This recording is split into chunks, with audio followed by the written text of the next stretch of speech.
உள்ளே கூட்டு போய் உட்கார வச்சிடலாமா? ரொம்ப உடஞ்சிட்டேன் சிஸ்டர், நீங்கள் யாருன்னு கேட்டோன்னே இல்லை எப்படி தான் கேட்கணும். மனம் அவனுக்குள்ளே ஒரு மேடை இருக்குது, அதில் ஒரு சிங்காசனம் இருக்குது, அதில் ஒரு இடம் உங்கள் உட்காந்துருக்குன்னு சொல்ல வர. இதெல்லாம் கர்த்தர் இந்த அனுபவங்களும் உடச்சினே வராருன்னு புரிஞ்சுக்கணும். நீங்களா நானும் கடந்து செல்கிற ஒவ்வொரு அவமானமும் ஒவ்வொரு மறுதளிப்பும் நம்ம என்ன செய்கிறது என்றால் பக்குவப்படுத்தி கொண்டிருக்குது. உயிர்த்தெழுந்த வல்லமைக்குள்ளே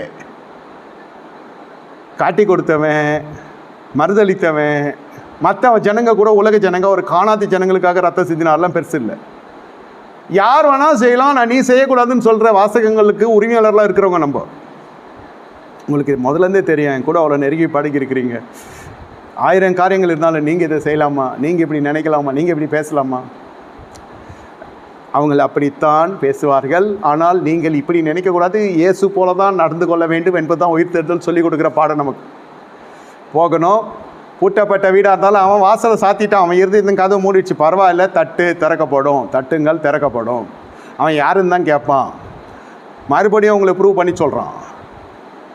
இப்போ இயேசுவால் இவங்க என்னமோ நான் ரொம்ப நஷ்டப்பட்ட மாதிரியும், நீ தான் இயேசுன்னு மறுபடியும் காட்டு, இயேசுனுமே என்கிட்ட காசு வாங்கி ஓடி போயிட்ட மாதிரியும், மறுபடியும் திருப்பி வீட்டுக்கு வர மாதிரியும் பேசுறதுலாம் எப்படி இருக்குது பாருங்கள். இது நம்ம மாதிரி சிறு மூளைக்கே தெரியுது. அப்போ இயேசு எவ்வளோ ஞானமானவர், அவருக்கு எப்படி தெரிஞ்சிருக்கும்?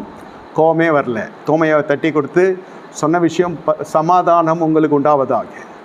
உனக்கு சமாதானம் இருந்தால் தான் எருசலேமுக்கு போக முடியும். இல்லைன்னா இப்படி சுற்றி சுற்றி தான் வந்துன்னு இருப்பேன்.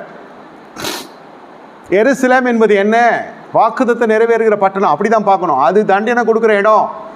எருசலேம்னது போலீஸ் கெடுபடி அதிகமாக இருக்கிற இடம். ஏன்னா உனக்கு கஞ்சாவிக்கோ சொல்கிறேன், மேல் வீட்டாரைக்கு போய் எருசலேம் போ, பரிசுத்தம் அங்கே தான் ஊற்றப்படுகிறது. இவங்களை எருசலேமில் கலப்பறதுக்குள்ளே போதும் ஆயிடுச்சு இயேசு கிறிஸ்துக்கு. ஆனால் மன்னிப்பு, உயிர்த்தெழுந்த வல்லமை, மன்னிப்பு. நம்ம யார் வீட்டுக்கு போகாமல் இருந்தாலும் பரவாயில்லை, அவங்க உங்களை தேடி வருகிறப்படுது. அவங்கள மன்னிச்சிட்டேன்னு சொல்லுங்கள். ஆனால் மறுபடியும் உறவை புதுப்பிக்கிறதோ, நிலைத்திருக்கிறதோ, நிர்மூலமாக்குறதோ அவங்களுடைய நடத்துதல். மன்னிப்பு என்பது எப்படி இருக்கணும்னா, மனம் திரும்புதல் இருக்கணும். மறுபடியும் அந்த பழைய காரியம் செய்யக்கூடாது. இப்போ நீங்களும் நானுமே அப்படி தான். நீ மனம் திரும்பி இருக்கிறீங்க, ரட்சிக்கப்பட்டிருக்கிறீங்க, அபிஷேகம் பெற்றிருக்கிறீங்க, ஞானஸ்தானம் எடுத்துக்கிறீங்க, திருவிந்து எடுக்கிறீங்க. மறுபடியும் நீங்கள் அந்த கலவுக்குள்ளே போனால் சமூகம் துரத்துக்கிறதா இல்லையா? தேவ சமூகம். Some misunderstanding, something will drive you away from the presence of God. ஒரு கோட்டீஸ்வரம் போனால் ஏழம் போனான்றதெல்லாம் கர்த்தர் பார்க்க மாட்டார். ஏதேன் தோட்டத்தை விட்டு துரத்தின தேவன் இன்று ஜீவனோடு இருக்கிறார். சபையில் நிற்க முடியாது. என்னையே சொல்கிறேன், சபையில் நிற்க முடியாது. Forget about others. போதுக்கன்னா இங்கே நிற்க முடியாது, முடிச்சு. இதுதான் மனம் திரும்புதலில் இருக்கிற மாசினால் வருகிற பலன்கள் சொல்ல வரேன்.